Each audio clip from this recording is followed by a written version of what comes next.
My husband and mother-in-law chuckled and pulled out a piece of paper. It contained absurd terms like entrusting the house to my husband and not complaining, and even had my mother's signature on it. I could only think someone scammed and forced her to sign. This is completely invalid. This is clearly a scam. Yes, this is my handwriting, my mother calmly admitted. Without understanding, we were kicked out of the house, handed a filled-out divorce form. My husband looked at me with hopeful eyes. Did he think I would cling to him? I will never look back. He will understand eventually. As I clenched my teeth, my mother muttered beside me, "This is happiness. My name is Jessica. I am a 53-year-old housewife who works part-time. Lately, my main issue has been severe hand eczema. My husband is a businessman. We live at my parents' place together with them. We have no children. However, a bigger issue troubles me more than my eczema. It's the possibility that my mother might be developing dementia. I say possibility because she hasn't been officially diagnosed yet, but her memory and judgment are noticeably declining. She often forgets things and sometimes can't even recall what she has forgotten. Sometimes she completely changes personality and behaves unpredictably. There are days when such things happen repeatedly, and there are also perfectly calm days with nothing unusual. She used to be hardworking and attentive. Ever since she injured her knee, she has mostly stayed indoors, and her condition seems to have worsened gradually. Her knee pain has healed, but for safety, I don't want her to go out alone. My father and I continue to live our daily lives while taking care of her. While I'm at my part-time job, my father watches over her at home so he can respond immediately if anything happens. I'm worried about her symptoms worsening and feeling anxious about my uncooperative husband. We need to come up with a plan for the future. One day, my father became seriously ill and needed long-term hospitalization, making it impossible to leave my mother alone. It wasn't like I could afford to take time off from work. When I talked to my husband about it, he reacted as if it was someone else's problem, saying, "You worry too much. Fires can start from unattended flames, and she could get lost. You worry too much. What if something happens? If you start worrying about that, there's no end to it." My husband clearly seemed annoyed. He's lived with my mother for a long time, but this attitude was too much. After all, the reason we were living together was because of my husband's insufficient income and we were staying as dependents. Even a crane would feel the urge to repay a favor. Doesn't he have that kind of consideration at all? Then, why don't you quit your job and take care of her? It's not that simple. Even though it was just a part-time job, I had no intention of quitting my long-term position. The income was decent, and it made me want to ask him if he would support me. I think we can live as we have up till now, if we use care services and with your cooperation. Why me? Just occasionally would be enough. But it's your mother, right? That's true, but still. It has nothing to do with me. Handle it yourself. That way of speaking is, first of all, is her condition bad enough to need care services? That's for the hospital too. You've been complaining about your hand eczema and the pain from standing at your part-time job at the beauty salon for a long time. Just quit already. My husband smacked his lips in annoyance and left immediately. How terrible. I do have hand eczema, but I never said I wanted to quit. It angered me to have my beloved job belittled. I knew this time would come someday. You say it has nothing to do with you, but that can't be true. We're family. I even thought about doing the same if his mother were in the same situation. It was infuriating, but there was nothing I could do. I was able to be flexible because I worked part-time. It's still a long way from now, but when my mother will be in need of help with changing clothes or bathing, she will likely resist. If I quit being a hairstylist at this age, returning to the field will be difficult. Trends and chemicals constantly change, making it hard to keep up. I even have clients who specifically request me. But there are many other hairstylists, yet only I can take care of my mother. Feeling down won't change the situation. I must stay positive and keep moving. Once my father is discharged from the hospital, we should be able to return to our previous life. And to do so, I will have my mother thoroughly examined at the hospital, have a serious talk with my husband, apply for caregiving services, and plan for the future. I really don't want to quit my job. I plan to ask for some time off for a while. A few days after making that decision, my father, who had been hospitalized, suddenly passed away.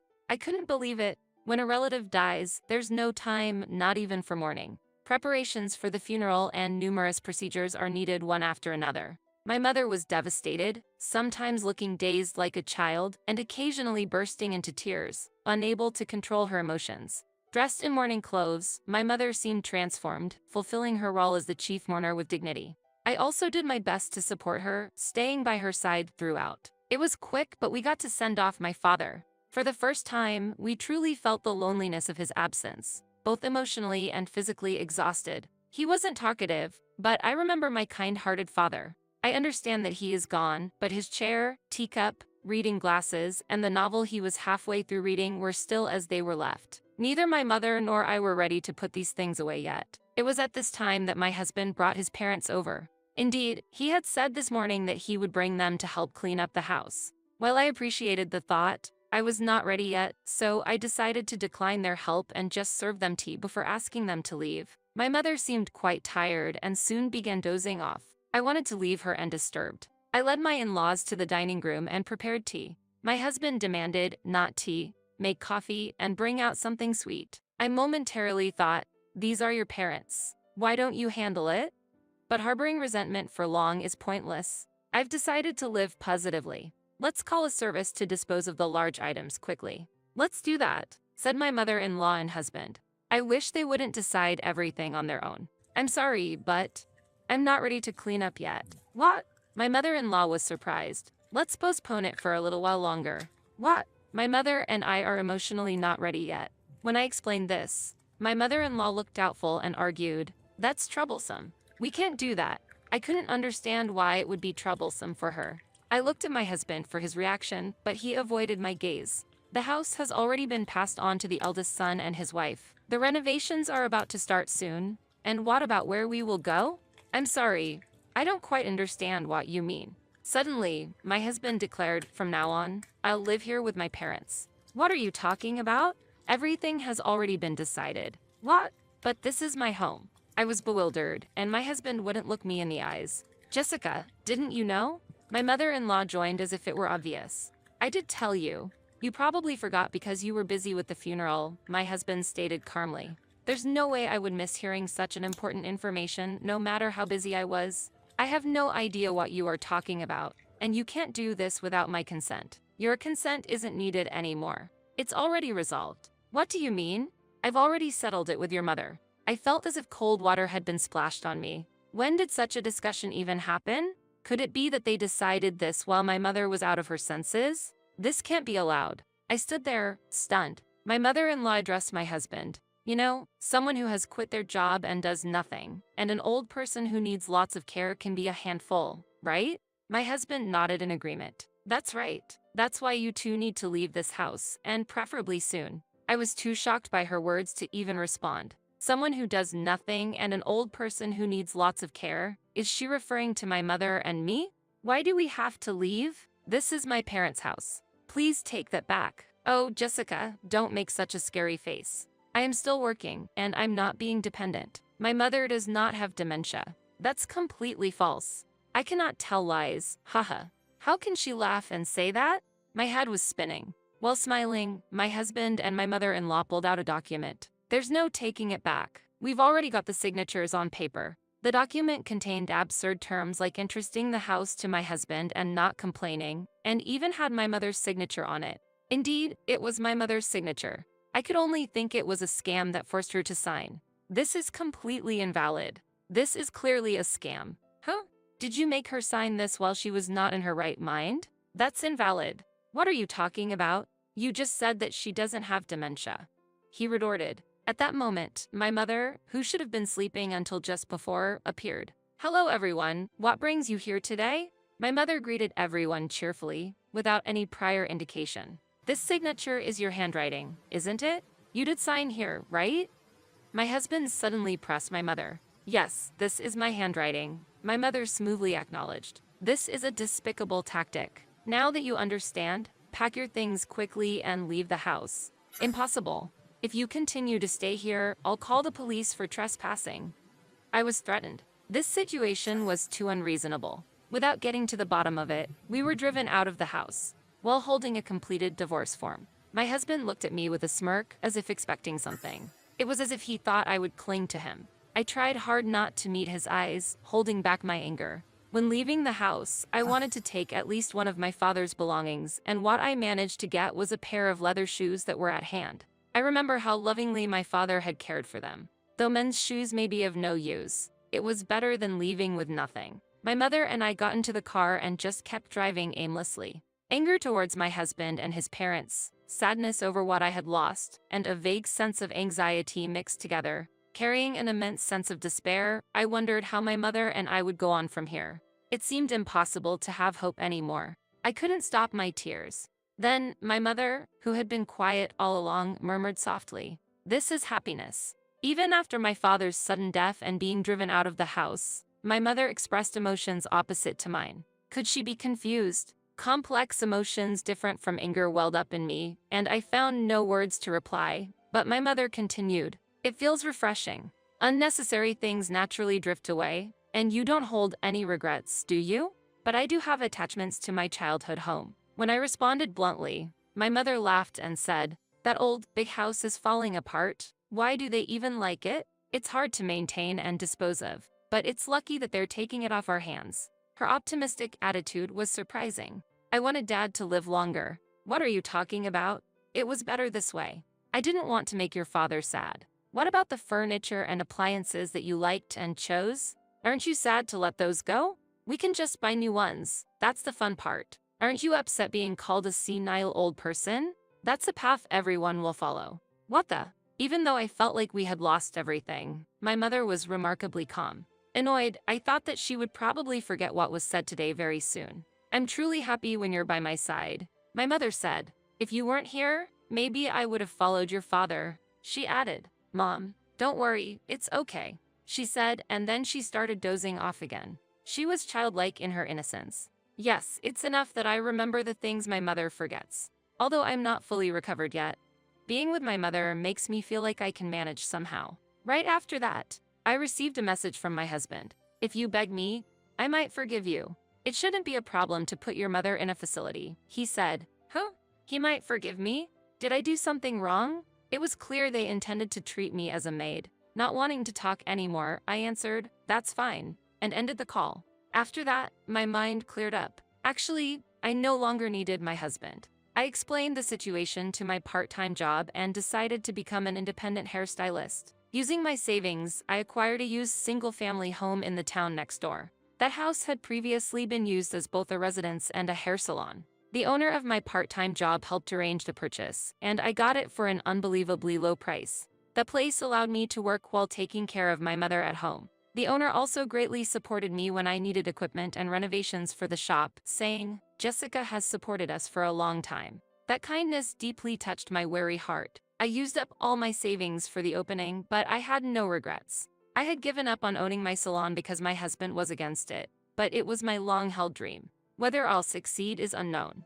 The anger towards my husband and his parents hadn't completely disappeared. However, the business helped distract me from those feelings, and the excitement of new challenges outweighed them. I won't look back. I have finally opened my own hair salon, a dream I've held for many years. My mother helped with cleaning and laundry at the salon. She enjoyed gardening in her free time. Talking with neighbors became part of our daily routine. It really helped that they promoted the shop. The time I spent daydreaming also decreased. Just as my new life rhythm with my mother calmed down, I received a message from my husband. "Why aren't you contacting me?" "What? I said I would forgive you, didn't I? Come back home immediately." "What are you talking about? Don't be stubborn when you're struggling." My husband scoffed as he spoke. I tilted my head. "Am I really struggling? Me? Where did you hear such a rumor? I heard you opened your own salon. It's impossible for an older hairstylist to manage alone, especially with a mother with dementia. That must be tough. I've worked as a hairstylist for a long time and had many regular customers. My salon was located in the center of a residential area, so it was not uncommon for passersby to stop. I wish he would stop with the baseless speculations. In fact, I was making much more now than when I was working part-time. If there's nothing more to discuss, I'm hanging up. Wait for me." "What? I want to return your father's belongings, so could you come to the house?" "What?" "The belongings of my father that I could hardly take with me." My mother had said, memories are enough, so I had given up, but if there was still something left, I indeed wanted to keep it. I left my mother with a neighbor and headed to my childhood home for the first time in a while. At that moment, I had forgotten how terrible my husband had been and was even feeling thankful for some reason. The scene at the entrance of my childhood home was bizarre, with unnecessary cardboard boxes piled up and mud and dead leaves left as they were. I was surprised to see the house so dirty, and my ex-husband came out from inside. "Hey, long time no see. I'm short on time. Please hand over the belongings quickly. Come in and take them." It had been a long time since I returned to my childhood home, and it was so dirty that I hesitated to even take off my shoes. It's troublesome with things scattered around. Mom can't clean it up. In the previous residence, the wife of the eldest son was in charge of cleaning. While he complained, I wondered why he wouldn't clean up himself. He was still a person lacking compassion. But that was irrelevant to me now. I no longer had any attachment to a residence ravaged by others. What used to be the living room had now become my husband's sleeping area. It was quite messy, with remnants of snacks and drinks scattered about, and an unpleasant smell lingered. It made me not even want to breathe. "This is filthy." I said it without thinking, and my husband responded, "Right? That's why you should come and clean." Suddenly he said something absurd. "Really? If you had apologized earlier, it wouldn't have gotten this bad." "What? For $15 per hour, you could clean up. It's a good deal, you'd make some money too." The smiling face of my ex-husband was right in front of me. Yes, he thought I was struggling with money. It didn't seem worth arguing, and I wanted to get away quickly. "I refuse. Please hand over my father's belongings now." That.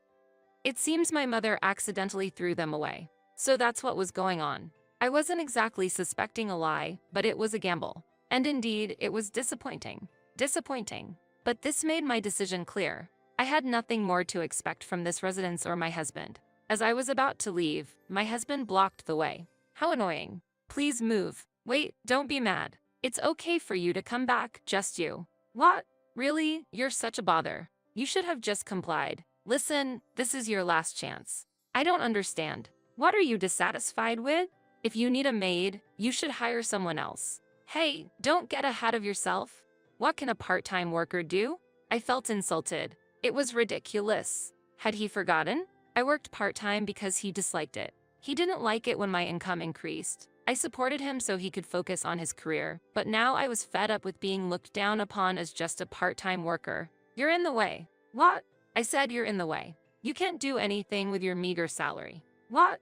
"Ask your beloved mother to clean." Stunned, my husband watched as I left the house. I feel lighter. Seeing my drastically changed home, I no longer felt any attachment. Although I was disappointed that nothing was left of my father's belongings. It was better than being held captive by it. The look of surprise on my husband's face was something to see. "Now, let's go home quickly. My mother is waiting." Later, I received a job offer from the owner of the beauty salon where I used to work. It was for a mobile beautician role, providing home visit services for clients who need care and can't make it to the salon. I registered with the local government and visited homes upon requests from community residents. Sometimes, work was also required at care facilities. There are hairstylists who specialize in this service. Since I also had repeat customers at my own salon, taking on this job once a week would be manageable. However, I had a mother who I couldn't leave alone. Lately, she's been well, but she didn't like going out often. "Why not? I'll come with you and help out," my mother suggested when I was pondering. I usually thought of an assistant as an apprentice hairstylist, but this was an eye-opening idea. "That's right. We could go out together." The doctor said the same thing. Actively interacting with society and living an active life is optimal for preventing dementia. It's important not to just worry, but to try things out. So, I decided to take on this job a few times a week. While at clients' homes, my mother helped with tidying up and served as a conversation partner for the clients, greatly aiding as an assistant. She was active and attentive, just like she used to be. No more absent-mindedness. Then, one day, my husband showed up at the salon. "What did you come for?" While it was inevitable that the location of my shop got known, would he intentionally come to show malice? When will he stop being a nuisance? As if to protect my mother, I hid her behind me and held my phone ready to dial 911 to call the police. Could you give me a shampoo and cut? Don't fool around." "What do you want?" "You see, I received an eviction notice from the real estate agent." "What? You sold that land and house, didn't you?" "I can't think of any such thing." "What do you mean?" "They thought it was an abandoned house and sent a cleaning crew. This is no joke." So that was it. It was my mother's doing. My mother had let go of the family home. Or had the change of ownership she mentioned before been completed? Wait a minute. The only thing my mother signed was that suspicious contract. Did you think that homemade documents settled everything? I thought you were incompetent. But not to this extent. I'm at a loss for words. Give it back. That's my house. And it seems the demolition has already started. I don't know anything about that. Are you going to kick my elderly parents out of their home? You dare say that after you took my mother's house. I don't care. Then I'll make this house my own. Owning a salon and having a maid, isn't that perfect? My husband opened the door to the house attached to the shop. Don't enter without permission. Just as I was about to call the police. What? My husband suddenly calmed down. What's this? Pointing to the leather shoes of my father left in the entrance, he asked with a trembling voice. Is there someone new already? This morning, I had taken them out of the box on a whim and felt like polishing them. He probably didn't realize they belonged to my father. Well, that would be expected. The husband who didn't notice when I cut my hair by 8 inches wouldn't remember whose shoes those are. Are you cheating on me? Even though I'm still here. Huh? We've been separated for a while. Who is it? I can't forgive this. My husband turned red with anger. Can't forgive? What does he mean by that? What is he thinking? I smirked inwardly. Perhaps it wouldn't be so bad to scare someone who behaves so selfishly. Are you ready? Are you prepared to face what's coming? You should know from those expensive shoes. Half-heartedness will lead to painful consequences. I stared intently at my husband's face. He was sweating, his eyes darting around, unable to hide his agitation. I can't believe that my cowardly yet prideful husband was really prepared for this. You're awfully quiet. What's wrong? Should I call him now? What?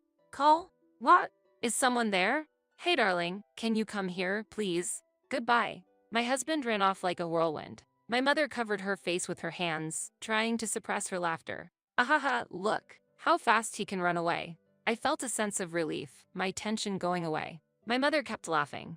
Ahahaha, I wonder who did you call? Your acting was marvelous. Hearing this, I also started giggling. I doubt my husband will come here again. Thank you, Dad, for your help. It was, of course, my mother's doing that our former house was sold. You wouldn't really go through with changing the ownership, would you? Did you know everything? Of course. Signing that document couldn't possibly have any effect. That was the plan from the start. I just thought it might be difficult to proceed if they knew about the dementia, so I was just watching how things would go. My mother said this without any doubt in her eyes. I was surprised she was aware she had cognitive impairment, but then she added, lately, my mind has become clearer as if the fog had lifted. I think I'm getting better. I still forget things, but I've always been like that. But to easily give up our home. Oh, it was your father's idea to sell that house. The plan was to sell it after you both moved out and then move to a convenient apartment near the station. Really, life doesn't always go as planned, does it? That's true. Reflecting back, the signs of dementia began to appear when my mother started to become housebound. Being naturally energetic, she seemed suited to interacting with people and staying active both mentally and physically. I hope she continues to stay healthy.